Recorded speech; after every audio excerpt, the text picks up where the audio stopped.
Well, I got the glasses on today because I'm going to start out reading a little passage from something.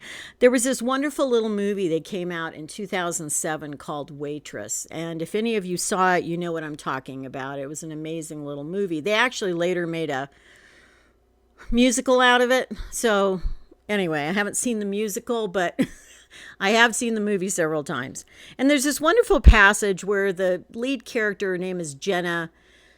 She's been in this horrible marriage. She's pregnant. She, is kind of feels trapped in her life, and she's at the end of her pregnancy, and her doctor comes over to see her, and there's a whole backstory to that, but I'm not going to go into that. He basically realizes she needs a hug. And so she narrates the following as you see the hug on screen. She says, "I hope someday somebody wants to hold you for 20 minutes straight, and that's all they do. They don't pull away. They don't look at your face. They don't try to kiss you. All they do is wrap you up in their arms and hold on tight without an ounce of selfishness to it." That's pretty amazing. I don't know that many of us have been hugged like that. I was trying to think back in my life to whether I've really been hugged for 20 minutes straight without somebody, being selfish about it or wanting something more or whatever. And I don't know. I maybe a couple times in my life, but it's been a long time. And hugging is so important. Hopefully you clicked on this today because you know hugging is important, and maybe you get enough hugs, maybe you don't get enough hugs. But the bottom line is we all need hugs. Hugs are an important part of our psychology and also even our physiology. When you're hugged by someone, it basically releases endorphins in the brain, and it also releases oxytocin, which is often called the hugging hormone or the cuddle hormone, I think is what it's called. And those combination of hormones or chemicals in our brain make us feel really good, even if it's just a hug. And we're not talking about anything sexual here, just a warm hug from someone. And so having hugs in our day is really, really important on a regular basis. I know when I used to do bereavement counseling years ago, the one thing I really, I loved several things about it, but one thing I really loved is I would go to people's homes and see them, and they often needed a hug. And frankly, I enjoyed the hug as well.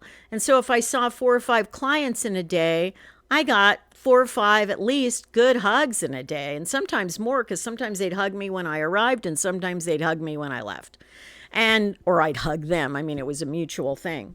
And so let me put this down. Hugging is so important to us. And when we're children, hopefully we get lots of hugs from our parents.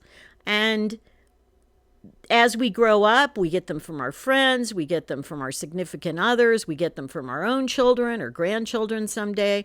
But I know I've gone a long period of my life where I had very few hugs, and it really did make a big difference emotionally as well as even physically. So as I mentioned earlier, it releases all these wonderful chemicals. Well, it also reduces something called cortisol, which is a hormone that actually causes us to be stressed. It can cause you to gain weight. It's not a good hormone as far as how you feel.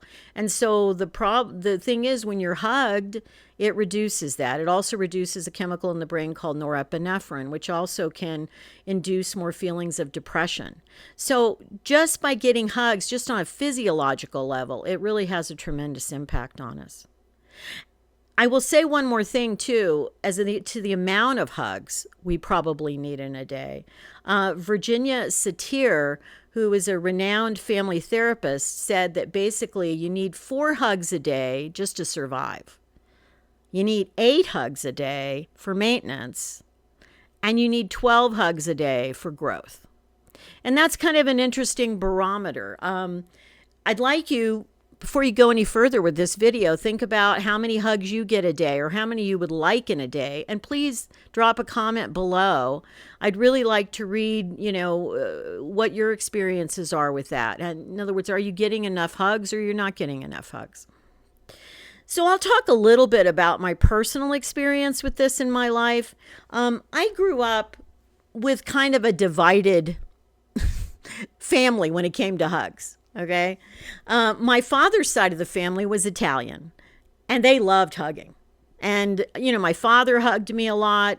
My father's family, my grandmother, my grandfather, aunts, other people hugged me tremendously. And I even have family films of that showing how much everybody was hugging one another. So I felt like I got a lot of hugs as a child when my father was still alive. My mother's family were not big huggers in general. When I was really little, my mom would hug me.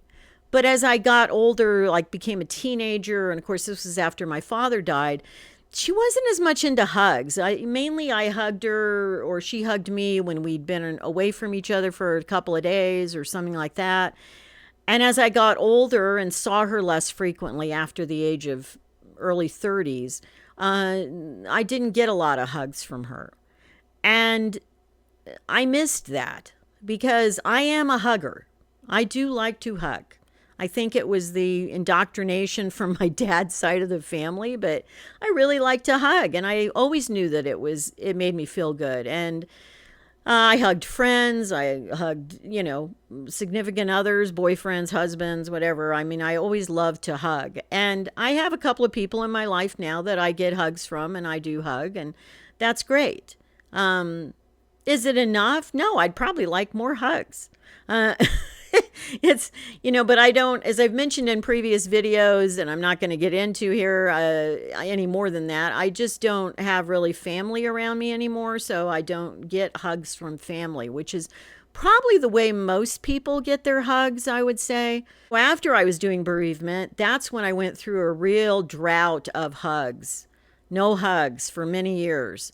Probably about 10 years. Without any significant hugs. I think the exception would have been in 2014 when I was really deeply on a spiritual path, and I had a bunch of people that I got together with to do meditations and stuff, and we would always hug. So I did get hugs for that year. But other than that, no, I taught community college, and you didn't hug your students. I mean, there were some exceptions to that. There were students that at the end of the semester would, say, I'd like to give you a hug, and then they would do that. But it wasn't on a regular basis. So I am a big proponent of hugging. I cannot say good enough things about it. Hopefully you are getting hugs in your life. Now, let's talk for a second about what do you do if you're like in the situation I was for many years and you really don't have anybody to hug. If you don't have a person that you're getting hugs from or you can hug, then you're going to have to try some alternatives. Now, you probably saw the thumbnail for this, and I was hugging a tree. So you can certainly always hug a tree, and it's always a good idea. Some other things you can do is use a weighted blanket or a body pillow. Those often give that same feeling, especially a weighted blanket, of being hugged. You can also give yourself a hug like this. And that actually, it's not quite the same as someone else hugging you, but it does make a difference. If you have a pet, hug your pet. Get hugs and loves from your pet. And if you don't have a pet, use a stuffed animal. I've done that at various times in my life where I actually did hug a stuffed animal. So there are some things you can do to try to mitigate not having someone in your life to hug, but I really do recommend, if you've got people that you love in your life, if you see them, don't let a day go by without a hug. Don't let a visit go by without a hug. It is so, so important to your well-being. It really does help us physically. It certainly helps us emotionally. Actually been in places before where, somebody's advertising, they're giving out free hugs in like a busy area or whatever. And I've gone up and hugged that person. I'm all for the free hugs. So anyway, until next time, be well. Try to get as many hugs as possible. I'm sending you a virtual hug right now through the screen, through the monitor. And I'm wishing you well. I'm wishing you all the best. Keep moving forward in your life and take care. Bye.